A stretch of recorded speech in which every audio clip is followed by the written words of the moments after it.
अस्सलाम वालेकुम दोस्तों, कैसे हैं आप लोग। उम्मीद करते हैं खैरियत से होंगे। मार्केट की दोस्तों अपडेट के साथ मौजूद हूं आपके सामने। और इस टाइम दोस्तों कॉन्फ्लिक्ट जो स्टार्ट हुआ है एक दफ़ा फिर से इजराइल और ईरान का, वहां से खबरें जो है काफ़ी ज़्यादा परेशान कुन आ रही हैं। इजराइल ने जो हमला किया था ईरान के ऊपर वो 3 जगह पर किया था, काफ़ी मैसिव अटैक था। और उसके बाद दोस्तों अब तक जो है ना 10 ईरानी फौजी जो है वो यहाँ पर शहीद हो चुके हैं। तो यहाँ पर दोस्तों जो कॉन्फ्लिक्ट है, जो टेंशन है, वो यहाँ पर इस टाइम बहुत हाई है। और यहाँ पर इन सब के बाद जो ये एक्सपेक्ट किया जा रहा है कि ईरान भी जो है जवाबी हमला इजराइल पे करेगा। ये सारी सूरत हाल दोस्तों बिल्ड हुई है, वो बिल्ड हुई है अक्टूबर के अंदर।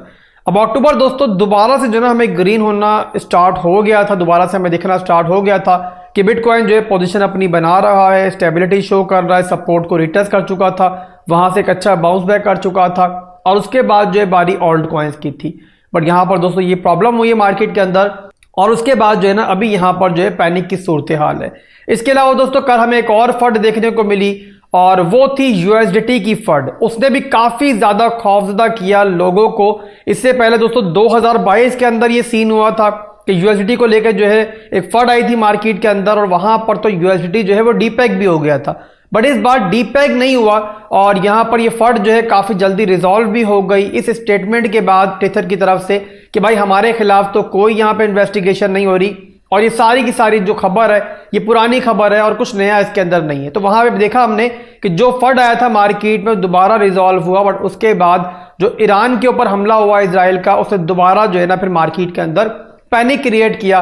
और इसी वजह से सुबह 5 बजे आपके भाई ने जो है वीडियो बनाकर आपको दी थी और वहां पर कहा था मेरे भाइयों पैनिक मत करो, परेशान मत हो। हालांकि एक बड़ा फंड है मार्केट के अंदर, बट यहाँ पे कुछ पॉजिटिव चीजें भी मौजूद हैं। अब वो पॉजिटिव चीजें दोस्तों क्या हैं, अगर आप लोग इस टाइम भी मार्केट को देखो, बिटकॉइन को देखो, तो बिटकॉइन दोबारा 67,000 में पहुंच चुका है। अब यहां पर दोस्तों मुझे एक बात का जवाब दो आप लोग। जब बियर मार्केट चल रही थी, आप बहुत पीछे ना भी जाओ, जो 6-7 महीने गुजरे पिछले, वहां पर चले जाओ तो आपको याद होगा कोई भी फंड आता था मार्केट के अंदर तो बिटकॉइन जो है ना जैसे तैयार बैठा हुआ होता था और 5-6 हजार तो बड़ी आराम से डंप कर जाया करता था। और उसके बाद ऑल्ट कॉइन्स वो आपको 20%, 30% तक भी डंप करते हुए दिखाई दिए। पर अगर दोस्तों अगर आज आप देखोगे ना इस खबर के बाद, जैसे ही खबर मार्केट में आई तो बिटकॉइन ने हमें रिट्रेसमेंट तो दी, बट उसके बावजूद 65,000 का वो एरिया कि जिसके बारे में मैंने पहले प्रिडिक्ट किया था कि ये रिटेस्ट होगा, यहां से बाउंस बैक होगा, वो बाउंस बैक हुआ था। और अब दोबारा भी दोस्तों इस खबर के बाद, इस फंड के बाद जब वो एरिया रिटेस्ट हुआ है ना, तो बिटकॉइन ने दोस्तों उसको होल्ड किया है। और अभी भी यहां पर देखो तो इतनी बड़ी फंड के बाद भी जहां टेंशन मुसलसल चल रही है मार्केट में, बिटकॉइन अपनी इस सपोर्ट को होल्ड कर रहा है। इसके अलावा दोस्तों ऑल्ट कॉइन्स तो खैर डंप किया ही किया, वो जाहिर सी बात है बनता था डंप करना, क्योंकि बिटकॉइन डोमिनेंस जो है काफी दिनों से काफी इंक्रीज हुई है और डोमिनेंस की वजह से बिटकॉइन के साथ ऑल्ट कॉइन्स जो इतना अच्छा परफॉर्म नहीं कर रहे थे। तो जाहिर सी बात है कोई टेंशन आई तो डायरेक्ट असर जो पड़ा वो ऑल्ट कॉइन्स के ऊपर पड़ा। बट यहां पर दोस्तों आपने एक बात याद रखनी है कि बिटकॉइन जो है वो मार्केट का किंग है। किंग जब तक दोस्तों अपनी सीट पर बैठा हुआ है ना, वो अपनी सीट से नहीं गिर रहा। ये जो प्यादे हैं, ये बिटकॉइन के जो बच्चे हैं यानी ऑल्ट कॉइन्स हैं, ये भी दोबारा संभल जाएंगे सूनर और लेटर मेरे भाइयों। ये सारे के सारे आपको रिकवर करते हुए दिखाई देंगे, बशर्ते के बिटकॉइन की बहुत बड़ी गंद ना करे। और फिलहाल के लिए दोस्तों हमें दिख रहा है कि बिटकॉइन जो है यहां पर अपनी स्टेबिलिटी शो कर रहा है। तो यहां पर दोस्तों हम उम्मीद करते हैं कि जो फंड मार्केट में चल रही है, इजराइल ईरान का जो कॉन्फ्लिक्ट चल रहा है, थोड़ा सा कूल डाउन हो। और यहां पर अगर ईरान इजराइल में जवाबी हमला नहीं करता है या फिर कम से कम कुछ महीने इंतजार कर लेता है, तो यहां मेरे भाइयों बिटकॉइन भी दोबारा आपको पंप करता हुआ दिखेगा और ऑल्ट कॉइन्स भी रिकवर करते हुए दिखेंगे। और जैसे दोस्तों पहले बताया था मैंने आपको कि बिटकॉइन अगर अपने ऑल टाइम हाई को तोड़ता है, वहां पे स्टेबल होता है, तो फिर वो टाइम होगा जहां पे बिटकॉइन के साथ जो है ना ऑल्ट कॉइन्स आपको बहुत जबरदस्त तरीके से पंप करते हुए दिखेंगे। और वो तब होगा, जाहिर सी बात है, जैसे पहले बताया मैंने, जब बिटकॉइन डोमिनेंस गिरेगी। बट इन वर्स्ट केस दोस्तों अगर ईरान इजराइल का जो कॉन्फ्लिक्ट कंटिन्यू भी रहता है आगे चल के और मामला मजीद भी गर्म होता है, तो हम डिले तो देख सकते हैं बुल रन के अंदर। बट दोस्तों मैं ये एक्सपेक्ट नहीं कर रहा कि बुल रन जो है ना वो बिल्कुल ही पोस्टपोन हो जाएगा। सूनर और लेटर मेरे भाइयों ये मूवमेंट और मार्केट की जो रैली है वो हमें देखने को मिलनी है। बहुत बड़े बड़े दोस्तों यहाँ पर जो इंस्टीट्यूशंस है ना वो इस टाइम बैक के ऊपर है और कोई नहीं चाहेगा यहाँ पर जो है ना कि किसी भी वजह से जो ना हमारा जो अगला ट्रेंड है वो यहाँ पर जो ना मुतासिर हो। तो यहाँ पर दोस्तों कोई ना कोई ऐसी खबर जो है मार्केट में लेके आ ही जाएंगे कि जहाँ पर जो है ना ये खबर जो खास तौर पे जो जंग है वो साइड पे हो जाएगी और एट द एंड मार्केट हमें दोबारा जो है पॉजिटिव होती हुई दिखाई देगी। आपके सामने दोस्तों एक वाज़िया मिसाल मौजूद है रशिया और यूक्रेन की वॉर की कि वो जब स्टार्ट हुई थी तो बहुत मामला खराब हुआ था, मार्केट डंप भी हुई थी, क्रैश भी हुई थी, बट एक वक्त आया दोस्तों कि वो जंग वो वॉर जो है ना फिर बैकग्राउंड पे चली गई और उससे बेहतर पॉजिटिव खबरें जो है फ्रंट पे आ गई। यानी कि मार्केट मेकर्स ने जब चाहा तो उनको वहां पे धुंधला कर दिया उन खबरों को और उनका जो असर है वो फाइनेंशियल मार्केट्स पे पड़ना खत्म हो गया। तो वैसे ही मेरे भाइयों यहां पर अगर मामला गर्म भी होता है तो जैसे बताया मैंने पहले डिले तो जरूर हो सकता है हमारा ऑल्ट कॉइन का सीजन, बिटकॉइन का सीजन, बट हम ये नहीं कह सकते कि जो बुल रन है वो आएगा ही नहीं। इसके अलावा लोग यहां पर ये भी सवाल कर रहे हैं कि आसिफ भाई अगर यूएसडीटी का फंड असल में आ गया यानी कि यूएसडीटी के खिलाफ असल में अगर इन्वेस्टिगेशन स्टार्ट हो गई और यूएसडीटी ने यहां से क्रैश करना स्टार्ट कर दिया और डीपैक होना स्टार्ट हो गया जैसे एक वक्त के अंदर हमें लूना का स्टेबल कॉइन बर्बाद होता हुआ दिखाई दिया तो फिर हम क्या करेंगे। तो पहली चीज दोस्तों मैंने हमेशा आपको समझाया है कि यूएसडीटी जो है ना वो मार्केट का बहुत बड़ा प्लेयर है और तीसरे नंबर का दोस्तों ऐसा प्रोजेक्ट है जिसमें इस टाइम मार्केट में सबसे ज्यादा पैसा है, बट इसके बावजूद आपने दीगर टोकन्स के साथ साथ दीगर कॉइन्स के साथ साथ अपने स्टेबल कॉइन्स की होल्डिंग को भी डाइवर्सिफाई करना है और हमेशा ट्राई किया करो कि जो आपकी इन्वेस्टमेंट है जो स्टेबल कॉइन्स के अंदर आप रखते हो वो एक के अंदर ना रखो। ये नहीं कि आप ट्राई करो कि यूएसडीटी को भी इस्तेमाल करो, यूएसडीसी को भी इस्तेमाल करो और दूसरे जो स्टेबल कॉइन्स हैं उनके अंदर भी यहाँ पे डाइवर्सिफाई करो। वक्त पड़ने पर आप लोग एक दूसरे स्टेबल कॉइन्स के अंदर उनको जो है कन्वर्ट भी कर सकते हो और इसके अलावा कोई भी सिचुएशन बुरी आती है किसी भी स्टेबल कॉइन के ऊपर जो कि जाहिर सी बात है मार्केट का हिस्सा है, चाहे 1% ही चांस सही बट चांस तो हमेशा मौजूद रहता है, तो कोई मसला भी होगा मेरे भाइयों तो वहां पर जो ना किसी बड़े नुकसान से आप बच जाओगे और मार्केट से बिल्कुल किक आउट नहीं हो जाओगे। इसके अलावा एक और सवाल लोग कर रहे हैं मुझसे कि आसिफ भाई अगर यूएसडीटी जो है वो वाकई बर्बाद हो जाता है तो जो भी हमने ऑल्ट कॉइन्स खरीदे हुए जैसे कि किसी ने अगर यूएसडीटी से सोलाना खरीदा हुआ है, किसी ने अगर यूएसडीटी से डॉट खरीदा हुआ है या उससे कोई और ऑल्ट कॉइन खरीदा हुआ है तो उस पर क्या असर पड़ेगा। अगर टेथर जो है वो खत्म होता है तो क्या वो ऑल्ट कॉइन्स भी हमारे खत्म हो जाएंगे? तो मेरे भाइयों ऐसा नहीं होता।